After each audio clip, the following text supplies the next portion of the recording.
ನಮಸ್ತೆ ವೀಕ್ಷಕರೇ, ಇನ್ಫೋ ಮಾಸ್ಟರ್ಗೆ ಸ್ವಾಗತ ಸುಸ್ವಾಗತ. ನಾನು ಶಿಲ್ಪಾ ಶಶಿಕುಮಾರ್. ನೀವಿನ್ನೂ ನಮ್ಮ ಯೂಟ್ಯೂಬ್ ಚಾನಲ್ಗೆ ಸಬ್ಸ್ಕ್ರೈಬ್ ಆಗಿಲ್ಲ ಅಂದರೆ ಈಗಲೇ ಉಚಿತವಾಗಿ ಸಬ್ಸ್ಕ್ರೈಬ್ ಆಗಿ, ಹಾಗೆ ಶೇರ್ ಮಾಡಿ. ಎಲ್ಲೂ ಸ್ಕಿಪ್ ಮಾಡದೆ ವಿಡಿಯೋನ ಪೂರ್ತಿಯಾಗಿ ನೋಡಿ. ಭೂಮಿಯ ಉತ್ತರ ಧ್ರುವದ ಮಂಜುಗಡ್ಡೆ ಕರಗುತ್ತಿದೆ, ಹವಾಮಾನ ಬದಲಾಗುತ್ತಿದೆ. ಈಗ ಭೂಮಿಯ ತಿರುಗುವಿಕೆ ಮತ್ತು ಅಕ್ಷದಲ್ಲಿ ಬದಲಾವಣೆ ಆಗುತ್ತಿದೆ. ಇನ್ನು ಮುಂದೆ ವರ್ಷಕ್ಕೆ 365 ದಿನಗಳಲ್ಲ, ಅದಕ್ಕೂ ಹೆಚ್ಚು ದಿನಗಳು. ಅದು ಹೇಗೆ ಅಂತೀರಾ? ಬನ್ನಿ ಹೇಗೆ ಅಂತ ತಿಳ್ಕೊಳ್ಳೋಣ. ಚಂದ್ರನು ಭೂಮಿಯ ದಿನಗಳ ಗಣನೆಗೆ ಮುಖ್ಯ ಅಂಶ ಆಗಿದ್ದಾನೆ. ಆದರೆ ಈಗ ಹಸಿರುಮನೆ ಅನಿಲ ಹೊರಸೂಸುವಿಕೆಯು ಅಡೆತಡೆ ಇಲ್ಲದೆ ಮುಂದುವರಿಯುತ್ತಿದೆ. ಹೀಗೆ ಹೋದರೆ ಹವಾಮಾನ ಬದಲಾವಣೆ ಆಗುವುದಲ್ಲದೆ ಚಂದ್ರನ ಪ್ರಭಾವವನ್ನು ಮೀರಿಸಬಹುದು. ಭೂಮಿಯ ಧ್ರುವಗಳಲ್ಲಿನ ಮಂಜುಗಡ್ಡೆ ಕರಗಿ ನೀರು ಸಮಭಾಜಕದ ಕಡೆಗೆ ಹರಿಯುತ್ತದೆ.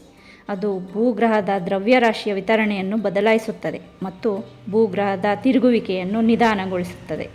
ಹಾಗೂ ಭೂಮಿಯ ಈಗಿನ ದಿನಗಳಿಗಿಂತ ಸ್ವಲ್ಪ ಹೆಚ್ಚು ದಿನಗಳಿಗೆ ಕಾರಣವಾಗುತ್ತದೆ.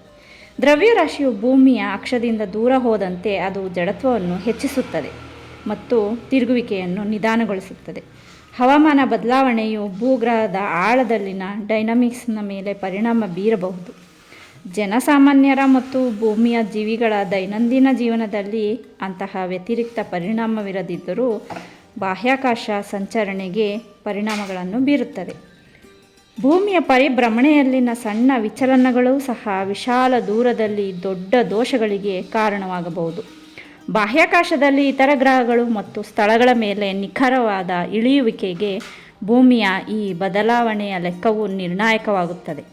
ಧ್ರುವೀಯ ಕರಗುವ ಮಂಜುಗಡ್ಡೆ ನೀರು, ಕ್ಷೀಣಿಸುತ್ತಿರುವ ಅಂತರ್ಜಲ ಮತ್ತು ಸುಮಾರು 103 ಮಿಲಿಮೀಟರಷ್ಟು ಏರುತ್ತಿರುವ ಸಮುದ್ರಗಳು ಭೂಮಿಯ ದಿನದ ಉದ್ದವನ್ನು ಹೇಗೆ ವೇಗಗೊಳಿಸುತ್ತದೆ ಎಂಬುದನ್ನು ನಾಸಾದ ಸಹಾಯದೊಂದಿಗೆ ಮಾಡುತ್ತಿರುವ ಅಧ್ಯಯನವು ತಿಳಿಸುತ್ತದೆ.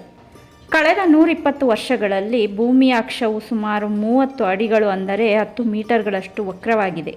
ಹಿಮದ ಹಾಳೆಗಳು ಮತ್ತು ಹಿಮನದಿಗಳು ಹಿಮಪಾತದಿಂದ ಬೆಳೆಯುವುದಕ್ಕಿಂತ ಹೆಚ್ಚು ಕರಗಿದಾಗ ಹಾಗೂ ಜಲಮೂಲಗಳು ಮಳೆಯ ಮರುಪೂರಣಕ್ಕಿಂತ ಹೆಚ್ಚಿನ ಅಂತರ್ಜಲವನ್ನು ಕಳೆದುಕೊಂಡಾಗ ಈ ಪುನರ್ವಿತರಣೆ ಸಂಭವಿಸುತ್ತದೆ.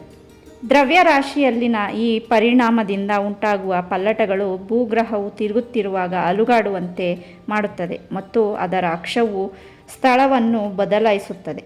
ಹೀಗೆ ಆಗುವುದನ್ನು ಧ್ರುವೀಯ ಚಲನೆ ಎನ್ನುತ್ತದೆ ಅಧ್ಯಯನ. ಈಗ ನೋಡ್ತಿದ್ದೀರಲ್ಲ, ಇದರಲ್ಲಿ ಕಿತ್ತಳೆ ಬಣ್ಣದಲ್ಲಿ ತೋರಿಸಿರುವಂತೆ ಭೂಮಿಯ ಸ್ಪಿನ್ ಅಕ್ಷದ ಸ್ಥಳವಾಗಿ ನೀಲಿ ಬಣ್ಣದಲ್ಲಿ ತೋರಿಸಿರುವಂತೆ ಭೂಮಿಯ ತಿರುಗುವಿಕೆಯು ನಡುಗುತ್ತದೆ. ಅಂದರೆ ಉದಾಹರಣೆಗೆ ಒಂದು ಗುಂಡು ಪಾತ್ರೆಯಲ್ಲಿ 3/4 ಭಾಗ ನೀರು ಹಾಕಿ ಆ ನೀರನ್ನು ಕದಡಿದಾಗ ಗುಂಡು ಪಾತ್ರೆ ಕೂಡ ಅಲುಗಾಡುತ್ತೆ ಅಲ್ವಾ? ಹಾಗೆಯೇ ನಮ್ಮ ಭೂಮಿ ಕೂಡ. ಯಾಕಂದರೆ ಭೂಮಿಯಲ್ಲಿ 3/4 ವಾಸಿ ನೀರೇ ಇದೆ. ನಾಸಾದ ವಿಜ್ಞಾನಿಗಳು ಸಂಶೋಧಕರ ಪ್ರಕಾರ ಪ್ರತಿ 100 ವರ್ಷಗಳಿಗೊಮ್ಮೆ ದಿನವು 1.33 ಮಿಲಿ ಸೆಕೆಂಡ್ಗಳಷ್ಟು ಉದ್ದವಾಗುತ್ತಿದೆ. ಈ ಹಿಂದಿನಿಂದಲೂ ಹೀಗೆ ಶತಮಾನಕ್ಕೆ ಒಮ್ಮೆ ದಿನ ಉದ್ದವಾಗುತ್ತಾ ಬಂದಿದೆ. ಆದರೆ ಪ್ರಸ್ತುತ ಶತಮಾನದಲ್ಲಿ ದಿನ ಉದ್ದ 1 ಮಿಲಿ ಸೆಕೆಂಡಷ್ಟು ಹೆಚ್ಚಾಗಿದೆ. ಕಾರಣ ಮಾನವ ಉಂಟು ಮಾಡುತ್ತಿರುವ ಹಸಿರುಮನೆ ಗ್ರೀನ್ ಹೌಸ್ನಿಂದ ಅಪಾಯಕಾರಿ ಅನಿಲಗಳಾದ ಮಿಥೇನ್ ಮತ್ತು ಕಾರ್ಬನ್ ಡೈಆಕ್ಸೈಡ್, ಇಂಗಾಲದ ಡೈಆಕ್ಸೈಡ್ ಹೊರಸೂಸುವಿಕೆಯಿಂದ. ಹಿಮನದಿಗಳು ಮತ್ತು ಅಂಟಾರ್ಟಿಕಾ ಹಾಗೂ ಗ್ರೀನ್ಲ್ಯಾಂಡ್ ಹಿಮ ಈ ಹಿಂದಿಗಿಂತ ವೇಗವಾಗಿ ಕರಗುತ್ತಿದೆ. ಇದರ ಬಗ್ಗೆ national academy of science NAS ಪ್ರಕಟಿಸಲಾಗಿದೆ. ಇಷ್ಟು ಮಾತ್ರವಲ್ಲ, ಭೂಮಿಯ ಒಳಗಿನ ಡೈನಮಿಕ್ಸ್ನಿಂದಲೂ ಹೀಗೆ ಆಗುತ್ತದೆ. ಭೂಮಿ ನಡುಗಲು ಇನ್ನೊಂದು ಕಾರಣ ಎಂದರೆ ಒಳ ಕೋರ್ ಓರೆಯಾಗುತ್ತಿರುವುದು. ಅಲ್ಲದೆ ಅಂದಾಜು 25 ವರ್ಷಗಳಿಗೊಮ್ಮೆ ಧ್ರುವೀಯ ಚಲನೆ ಪುನರಾವರ್ತನೆಯಾಗುತ್ತದೆ. ಅದು ನೈಸರ್ಗಿಕ ಹವಾಮಾನ ವ್ಯತ್ಯಾಸಗಳಿಂದ. ಭೂಮಿಯ ಹಠಾತ್ ಅಕ್ಷದ ತುಸು ಬದಲಾವಣೆ ಗ್ರೀನ್ಲ್ಯಾಂಡ್ ಮತ್ತು ಅಂಟಾರ್ಟಿಕ್ನ ಹಿಮ ವೇಗವಾಗಿ ಕರಗುವಂತೆ ಮಾಡುತ್ತದೆ. ಇದರಿಂದ ಯುರೇಷಿಯಾದಲ್ಲಿ ಅಂತರ್ಜಲ ಕುಸಿಯುತ್ತದೆ. ಐತಿಹಾಸಿಕ ಗ್ರಹಣಗಳ ದಾಖಲೆಗಳ ಮೂಲಕ ಸಾವಿರಾರು ವರ್ಷಗಳಿಂದ ದಿನದ ಉದ್ದ ಬೆಳೆಯುತ್ತಿದೆ ಎಂದು ಈ ಹಿಂದೆಯೇ ವಿಜ್ಞಾನಿಗಳು ತಿಳಿಸಿದ್ದಾರೆ. ಮಾನವ ಮತ್ತಿತರ ಜೀವ ಸಂಕುಲಕ್ಕೆ ಭೌತಿಕವಾಗಿ ಇದರಿಂದ ಯಾವುದೇ ತೊಂದರೆ ಇಲ್ಲವಾದರೂ GPS, ಮೊಬೈಲ್ ಸೇರಿದಂತೆ ಆಧುನಿಕ ತಂತ್ರಜ್ಞಾನಗಳು ನಿಖರವಾದ ಸಮಯ ಪಾಲನೆಯನ್ನು ಅವಲಂಬಿಸಿರುವುದರಿಂದ ದಿನದ ಉದ್ದ ಹೆಚ್ಚಾಗುವಿಕೆ ಇದರ ಮೇಲೆ ಪರಿಣಾಮ ಬೀರುತ್ತದೆ. ಇವಾಗಲೇ ಗ್ರೀನ್ ಹೌಸ್ ನಿಲ್ಲಿಸಿದರೂ ಕೂಡ ಇನ್ನೂ 2 ಶತಮಾನಗಳಲ್ಲಿ ದಿನದ ಉದ್ದ ತುಸು ಕಡಿಮೆಯಾಗುವ ಸಂಭವವಿದೆ ಎಂದು ಸಂಶೋಧಕರು ಅಭಿಪ್ರಾಯಪಡುತ್ತಿದ್ದಾರೆ. ಅದೆಲ್ಲ ಸರಿ, ಈ ಗ್ರೀನ್ ಹೌಸ್ ಹಸಿರುಮನೆ ಅಂದರೆ ಏನು ಎತ್ತ ಅನ್ನೋದನ್ನೆಲ್ಲ ಸವಿಸ್ತಾರವಾಗಿ ಮತ್ತೊಂದು ವಿಡಿಯೋದಲ್ಲಿ ತಿಳಿಸ್ಕೊಡ್ತೀನಿ. ನೀವಿನ್ನೂ ನಮ್ಮ ಚಾನಲ್ಗೆ ಸಬ್ಸ್ಕ್ರೈಬ್ ಆಗಿಲ್ಲ ಅಂದರೆ ಈಗಲೇ ಸಬ್ಸ್ಕ್ರೈಬ್ ಆಗಿ, ಹಾಗೆ ಶೇರ್ ಕೂಡ ಮಾಡಿ. ಹಸಿರುಮನೆ ಹೊರ ಸೂಸುವಿಕೆ ಕಡಿಮೆ ಆದರೆ ಒಳ್ಳೆಯದೇ, ಆದರೆ ಹೆಚ್ಚಾದರೆ ದಿನವು 2.62 ಮಿಲಿ ಸೆಕೆಂಡ್ಗೂ ಅಧಿಕವಾಗಿ ಉದ್ದವಾಗುತ್ತೆ, ಅದು ಶತಮಾನಕ್ಕೂ ಮೊದಲೇ. ಇದರ ಪರಿಣಾಮವು ಶತಕೋಟಿಯಷ್ಟು ಭೂಮಿಯ ದಿನ ಉದ್ದದ ಹೆಚ್ಚಳಕ್ಕೆ ಕಾರಣವಾಗುತ್ತೆ. ಹೇಗೆ ಅಂದರೆ, ಈಗ ಹೋಮ್ ಲೋನ್ ತಗೋತೀವಿ, 6.5% ವಾರ್ಷಿಕ ಬಡ್ಡಿ ಮತ್ತು 25 ವರ್ಷಗಳ ಅವಧಿಗೆ. ಬಡ್ಡಿ ಏನಾದರೂ 0.5% ಹೆಚ್ಚಾದರೂ ಕೂಡ, 0.5% ಅಷ್ಟು ಹೆಚ್ಚಾದರೂ ಕೂಡ ಅಂದಾಜು 30ರಿಂದ 50 EMIಗಳು ಅಂದರೆ 3ರಿಂದ 5 ವರ್ಷಗಳು ಹೆಚ್ಚುವರಿ ಅವಧಿಗೆ ಸಾಲ ವಿಸ್ತರಣೆಯಾಗುತ್ತೆ ಅಲ್ವಾ?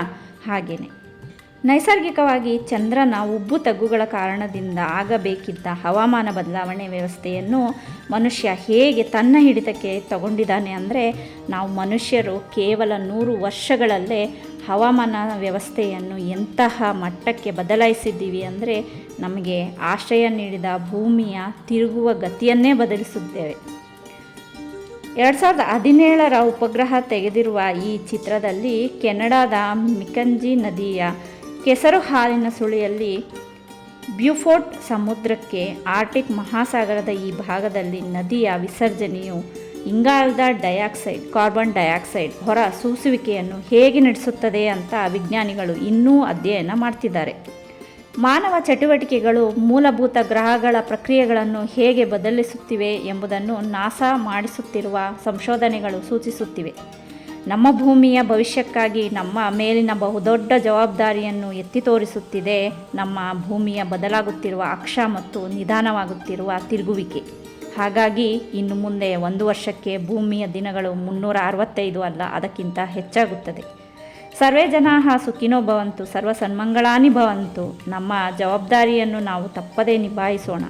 ಮತ್ತೊಂದು ಮಾಹಿತಿ ಹೊತ್ತ ವಿಡಿಯೋದೊಂದಿಗೆ ಮತ್ತೆ ಭೇಟಿಯಾಗೋಣ. ಸ್ನೇಹಿತರೆ, ಧನ್ಯವಾದಗಳು.